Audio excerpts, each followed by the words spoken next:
오늘 말씀해 보니까 노예된 자들을 해방하고 또 진리를 보게 한다는 말씀들이 나와 있습니다. 예수님께서 오신 목적은 바로 그것입니다. 참된 진리를 얻게 하기 위해서 이 땅에 예수님께서 오셨습니다. 그리고 또한 죄악에 갇혀있는 노예들을 해방하기 위해서 오셨습니다. 이 땅에 사는 많은 사람들은 자기가 누구에게 속해 있는지 알아야 되는데 자기가 어디에 속해 있는지 모르고 살아가는 사람들이 허다합니다. 내가 마귀에게 속해 있는지 하나님에게 속해 있는지 어디에 속해 있는지 모르고 살 때가 많이 있습니다. 심지어 교회 내에서도 누가 더 크냐 싸우고 있고 자신이 하나님께 속한 사람이라면 하나님의 백성답게 행동을 해야 될 것입니다. 저희 동기가 한 800명가량 되는데요. 대학원 동기가. 그 중에서 한 170명가량이 단체 카톡을 운영하고 있습니다. 그런데 조용하게 잘 운영이 되다가 갑자기 어떤 분이 어제 저녁에 정치 이야기의 글을 하나 올렸습니다. 오늘 이 시대를 바라보면서 정치적으로 뭐 이렇게 쭉 써놨는데 그 글이 올라오자마자 나머지 모든 사람들이 여기는 그런 글을 올리는 장소가 아닙니다. 목회자들이 왜 정치에 관련합니까? 우리는 기도할 뿐입니다. 다 그런 답글을 다 달았습니다. 그리고 현재 지금 돌아가는 시대를 보면서 기도해야지 좌파 우파를 따지고 누가 어떻고 누가 어땠고 글을 올린 사람도 정말 글을 참 잘 썼어요. 장문. 근데 그거를 다 전부 다 외면하면서 지금 우리는 하나님 나라 백성이지 만약에 그 이야기를 계속 쓰게 되면은 우리 사이에서도 정치 색깔이 다 다르기 때문에 다툼밖에는 안 일어나고 우리가 갈라질 수밖에 없습니다. 정치적으로 글은 앞으로도 올려주지 말아주세요 하고 많은 사람들이 쭉 댓글을 달더라고요. 그걸 보면서 야 맞아. 하나님 나라 혹은 그렇지 아니한 나라 이 두 나라밖에 없지. 자꾸 세상적인 관점에 초점을 두다 보니까 사람들이 다투고 싸우게 된다는 것입니다. 우리가 봐야 될 것은 오직 하나님만 바라봐야 될 것입니다. 예수님께서 이 땅에 오신 목적을 지금 누가복음 4장에서 구약 성경을 가져오셔서 예수님께서 그 부분을 읽으셨어요. 내가 온 목적은 이것이다 라고 읽었습니다. 갈릴리에서 이 말씀을 읽었을 때에 갈릴리 사람들은 이해하지 못했습니다. 그리고 또한 사람들은 오히려 오해하시고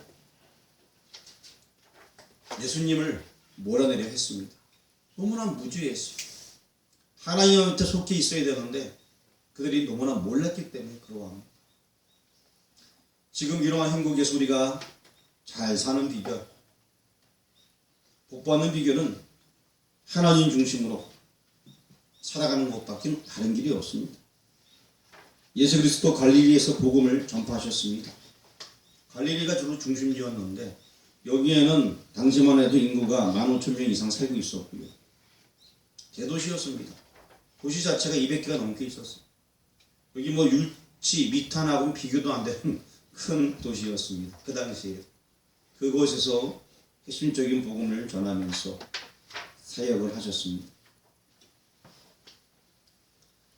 제가 오늘 아침에 아마 영상을 올렸던 것 같아요. 우리 교회 밴드에 신천지에 대해서도 올렸고 이만희에 대해서도 올렸고 그리고 또 앞으로 또 이 중국 땅에는 이제 메뚜기 재앙이 곧 닥치게 될 거라고 제가 아마 그것도 올린 것 같아요. 그래서 메뚜기 재앙이 더 클 거라고 지금 메뚜기가 계속 번식해 나가면서 그쪽으로 계속 가고 있다라고 지금 하고 있습니다.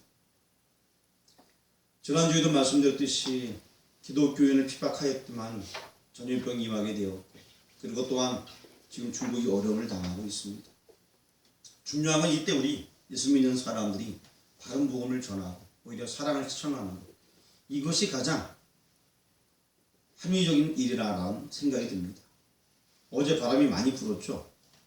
저희 뭐 여기 집 앞에 있는 것들이 뭐 신발이고 뭐고 다 날아가고 쓰레기까지 다 날아가고 저 오늘 새벽에도 쓰레기 뭐 이렇게 막 주워서 다시 모아놨는데 다들 날아가더라고요. 그리고 제가 어저께는 이 마당이 이제 오래된 트램펄들을 다 철거를 했어요.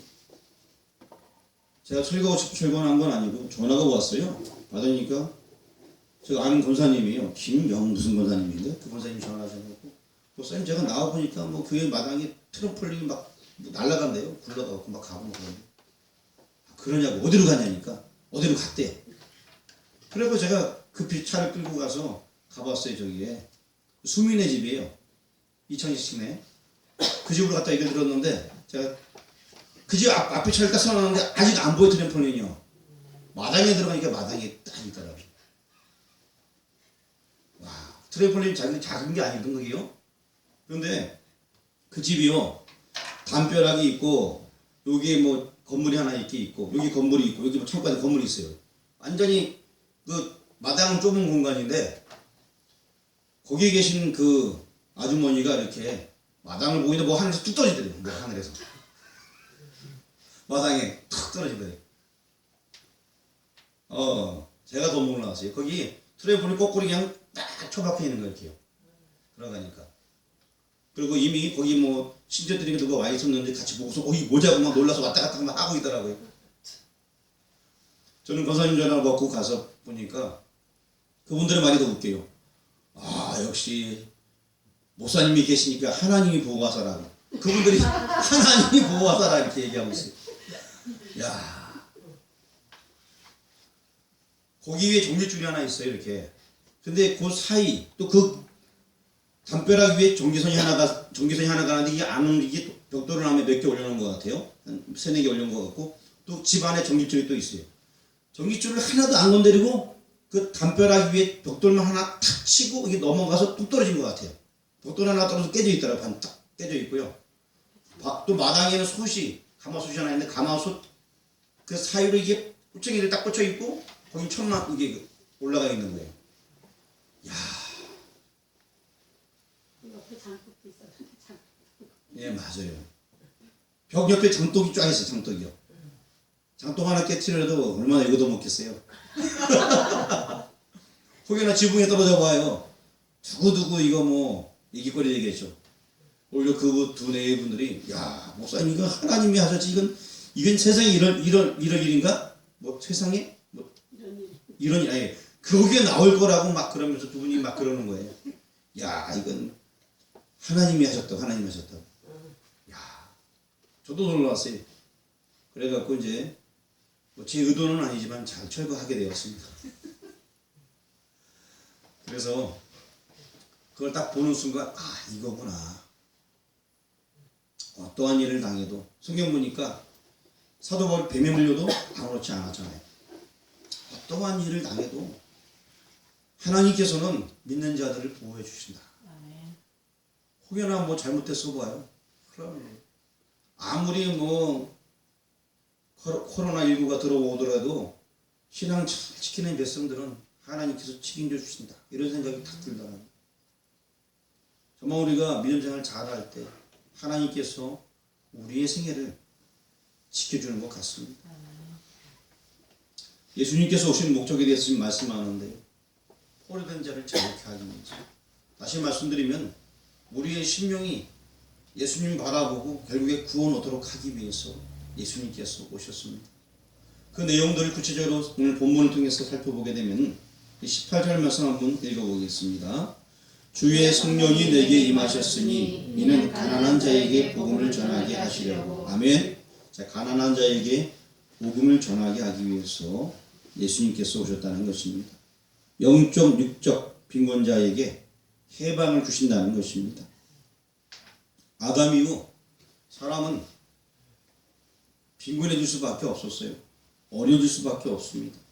아담 당시에는 모든 것이 풍족했었고 그리고 또한 넉넉했었고 생명도 끝없이 살 수 있는 그런 생명이었습니다. 그 이후 시대가 아무리 발달됐다 할지라도 유한한 생명을 가지게 되어 뿐만 아니라 그들은 유한한 세계에 살아갈 수밖에 없는 그러한 시대인 것입니다. 중국의 우한 폐렴, 어찌 보면 우리는 태어날 때부터 지약을 갖고 태어났듯이 그러한 질병을 다 갖고 태어난 사람들이 태어날 때부터 예수님만 만나야지만 해결되는 거예요. 그렇지 않습니까? 우리는 다 아담을 통해서 다 죄악을 가지고 태어났습니다. 몹쓸 질병을 다 가지고 왔습니다. 예수님 만나야지만 해결하면 낫게 됩니다. 영적으로는 가난할 수밖에 없고 그러한 생명을 출발하게 되었습니다. 하지만 오늘 본문 말씀에 가난한 자에게 복음이 전해진다라고 말씀해주고 있습니다.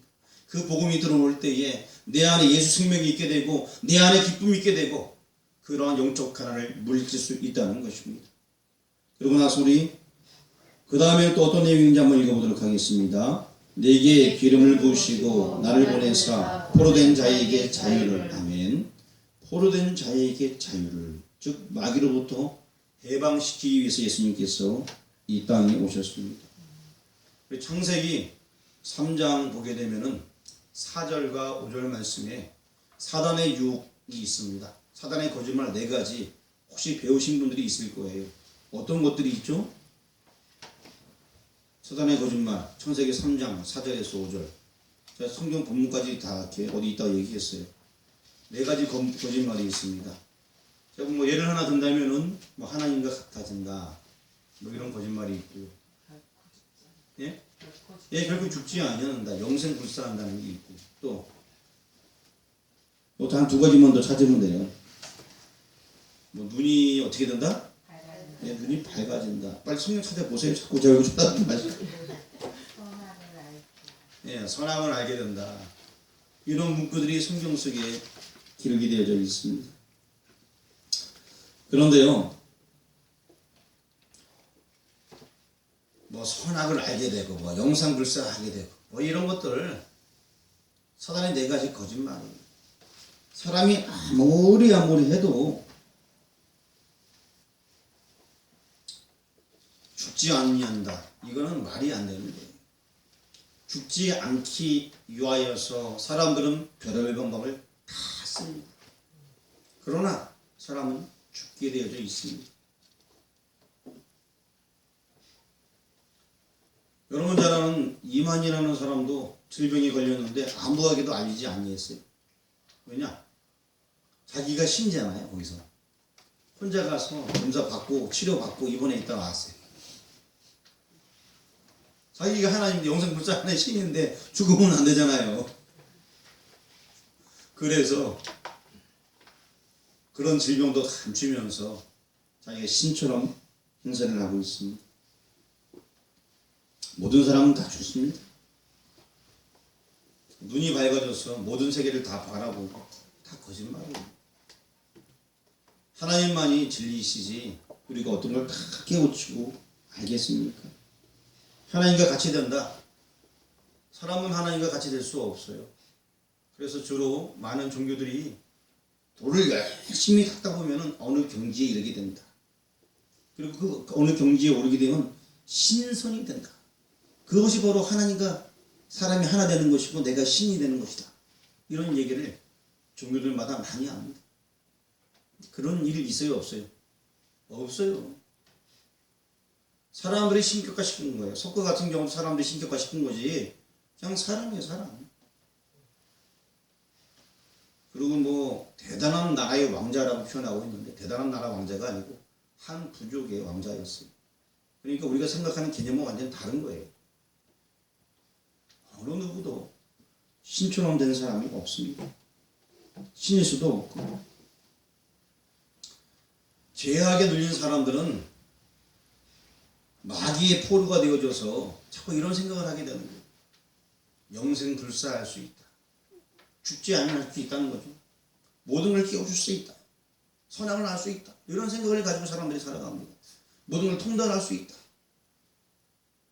그런 사람은 아무도 없습니다. 사람은 그저 하나님께서 만드신 피조물에 불과합니다. 그래서 우리가 예수님을 의지해야 되는 것입니다. 이러한 마귀로부터 포로된 자에게 자유를 주기 위해서 예수님께서 오셨어요. 마귀에 포로된 자들은 이 사단의 4가지 거짓말에 다 속아 넘어갑니다. 영원히 산다. 모든 걸 통달하고 깨우친다. 이런 말에 다 속아 넘어가는 거예요. 그래가지고서 사람들이 미혹되어지고 엉뚱하게 빠지게 되는 것입니다. 그럼 이제 18절 말씀, 그 다음에 또 어떤 말씀이 있죠? 눈먼 자에게 다시 보게 함을 전파하며, 눈먼 자가 다시 보게 한다, 이 말씀이 있습니다. 영적, 육적 시력이 회복되어지는 것을 말씀해 주고 있습니다. 영적인, 육적인 그 시력이 회복되어진다. 저도 예전에 세상 속에 방황할 때에 너무나 영적으로 눈이 어두웠어. 하나님이 살아계신지 모를 때가 있었습니다. 하지만 하나님이 살아계심을 알게 되니까 그 앞에 무릎을 꿇을 수밖에 없게 되고, 그리고 결국에는 이끌림 받을 수밖에 없는 존재가 되게 되었습니다. 물론 그 가운데서 또 넘어지고 또 넘어지지만 우리가 의지할 것은 하나님밖에 없는 것을 고백합니다. 영적 육적 시력이 회복되어져야 되는 것입니다. 제가 우리 교회 밴드에 영상을 올려보냈는데 거기에 어떠한 여인이 고백을 하는 내용이 나와 있습니다. 그 여인은 이만희의 두 번째 부인인데, 그가 결국에는 이제는 거기서 나와서 이제는 눈을 뜨게 되었어요. 영적으로. 그래서 예수님만이 참 신임을 고백하고 있습니다. 그리고 지금 그들은 법적으로 싸우고 있어요. 한번 여러분 시간 나시면 교회 밴드에 들어가셔서 거기에 나와 있는 영상을 한번 참조하시길 바랍니다. 그리고 영적으로 눈을 연 사람들은 인생이 바뀌게 됩니다. 사도 바울, 이제 그가 인생이 바뀌어서 복음 전하는 자로 쓰임 받게 됩니다. 우리가 사도 바울, 원래 이름이 사울이었는데 바울이 되었다. 그래서 사울은 큰 자, 바울은 작은 자, 이렇게 우리가 알고 있습니다. 이름의 뜻대로 사울은 워낙 그 당시에 큰 인물로 불렸던 사람이었습니다. 하지만 그가 이제 예수님 믿고 겸손한 모습으로서 영적인 눈을 뜨게 되고 복음을 전하면서 자기 인생을 하나님께 드립니다. 물론 바울로 이름이 바뀌게 된 것은 나중에 그가 한 10년 이후에 서기오 바울에게 복음 전한 다음에 나중에 자기 이름도 바울로 나중에 바꾸게 됩니다. 어찌되었던 간에 그 인생이 완전히 변하게 되었어요. 왜? 영적으로 눈을 뜨게 되니까. 그렇습니다. 우리가 여기 나와 있는 대로 눈먼 자에게 다시 보게 하는, 그동안 우리가 눈이 어두워서 예수님을 잘 못 만났다면 이제 우리가 눈을 들어서 그분을 온전히 바라볼 줄 아는 그러한 시각을 가져야 될 것입니다. 예수님을 제대로 못 만나고 못 보니까 눈이 가려워져서 깨어있지 못하게 되고 넘어질 수밖에 없었던 것입니다. 그 다음에 또 어떤 말씀이 있습니까? 눌린 자를 자유롭게 하고, 그렇습니다. 눌린 자를 자유롭게 한다. 많은 사람들은 아까도 말씀드렸듯이 무언가에 눌려있는 것이 많이 있어요. 종신적으로. 또 마귀의 종이 되어져서, 마귀의 노예가 되어져서 눌려있는 사람들이 많이 있습니다. 사단의 거짓말에 속아서 엉뚱한 곳에 신경을 쓰고, 사단의 거짓말에 속아서 어떤 사람들은 완전히 빠져 있어요. 도박에 빠져 있습니다. 저는 도박에 빠져 있는 이야기가 예전에 카지노가 처음 생길 때에 그때 많은 사람이 도박에 빠져 있다라는 얘기 듣고 심각하게 생각했어요. 그때 일이 끝난 줄 알았어요. 근데 지금도 여전히 거기에 빠져서 헤매는 사람들이 한둘이 아니라는 것을 제가 얼마 전에 그쪽에 갈 일이 있어서 갔다가 들었어요. 지금도 거기는 여전히 자기 인생을 포기한 채 도박에 완전히 빠져있는 사람이 있다는 거예요. 잘 살던 가정부가 한 남편의 부인이고 서울에서 그냥 괜찮게 살고 좋은 차 끌고 다니는 그 사람이 여기 와서 집에도 못 들어가고 차 팔고 이것저것 다 팔고 돈 다 붙이라고 하고 결국에는 거지처럼 살아간다는 거예요. 도박에 빠져서 거기에 매료되어서. 어떤 사람은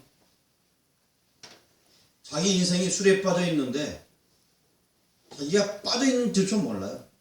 계속 술로 그 인생을 달래고 또 달리는 사람이 있어.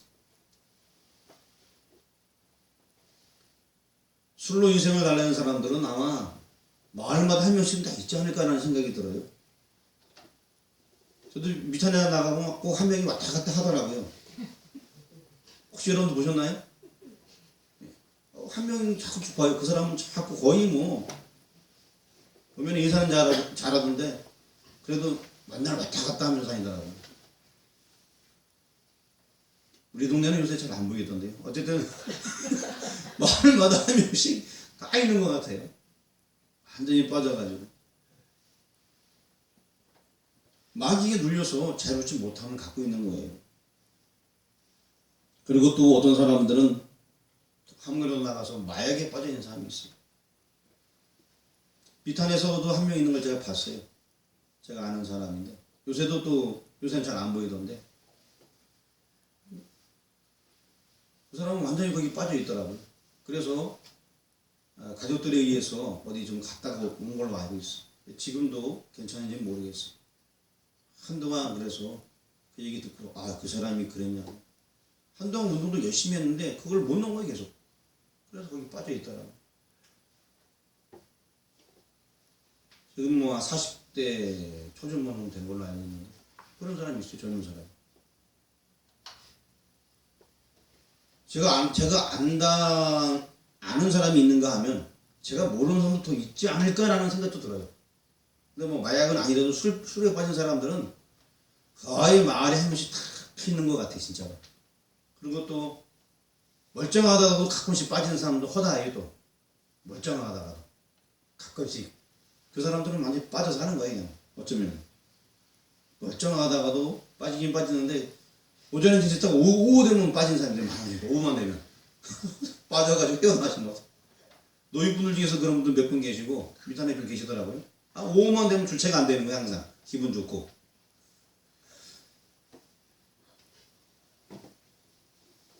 그리고 어떤 사람들은 이성에 빠져 있어서 자기가 지금 그것이 잘하고 있는지 잘못하는지 모르면서 살아가고 있는 사람도 있습니다. 완전히 빠져서 거기에 미쳐버린 거예요. 자기가 잘못하는데도 잘못한지 모르는 걸 사는 게 아니에요. 이런 모든 눌린 자들 자유롭게 하고 거기서 해방되도록 하기 위해서 예수님께서 오셨다는 것입니다. 그리고 19절 말씀 읽어보겠습니다. 주의 은혜를 전파하게 하려 하심이라 하였더라. 아멘. 주의 은혜를 전파하기 위해서 예수님께서 이 땅에 오셨습니다. 구약 성경에 나와 있는 말씀을 예수님께서 읽으셨는데 예수님 자신이 이 일을 하기 위해서 오셨다는 것입니다. 즉 하나님 나라 새 시대를 선포하는 것입니다. 사실 이 말씀은 무슨 얘기냐? 신년을 얘기하는 거예요. 여러분 신년 다 아시죠? 신년이 뭡니까? 예? 크게요. 신년은 맞아요. 50년마다 모든 사람들을 다 자유롭게 하는 것이 하나님께서 이미 정하신 법칙이에요. 가나안 땅을 정복하고 땅을 분배한 다음에 이거 내가 준 땅이다 내 거다.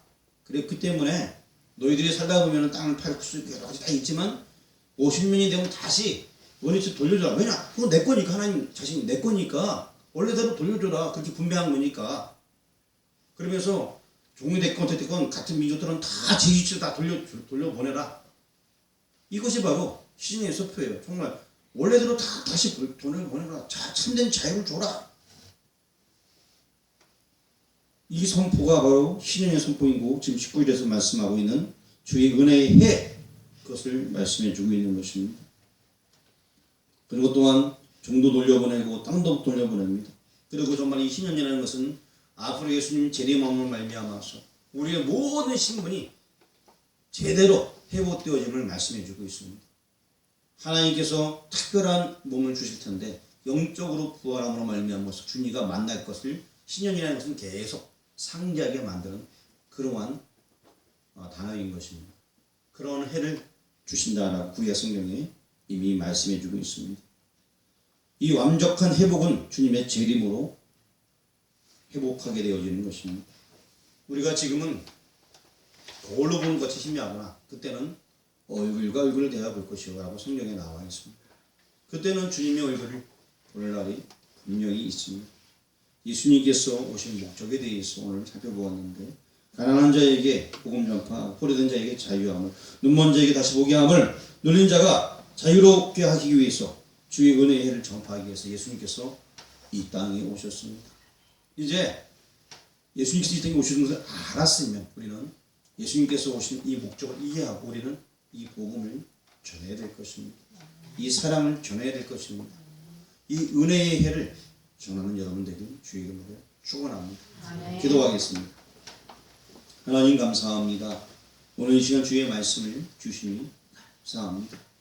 예수님께서 예루살렘에서 복음을 증거하셔서 예루살렘이 깜짝 놀라게 되었고, 이제 갈릴리로 들어가셔서 갈릴리에서 회당에서 다시 구약 성경을 읽을 때에 그곳 사람들은 이미 그 정보를 받았고 그를 인정하지 아니려 했습니다. 하지만 그는 메시아였고 구원자였고 모든 일을 자유케 하실 구원의 하나님이셨습니다.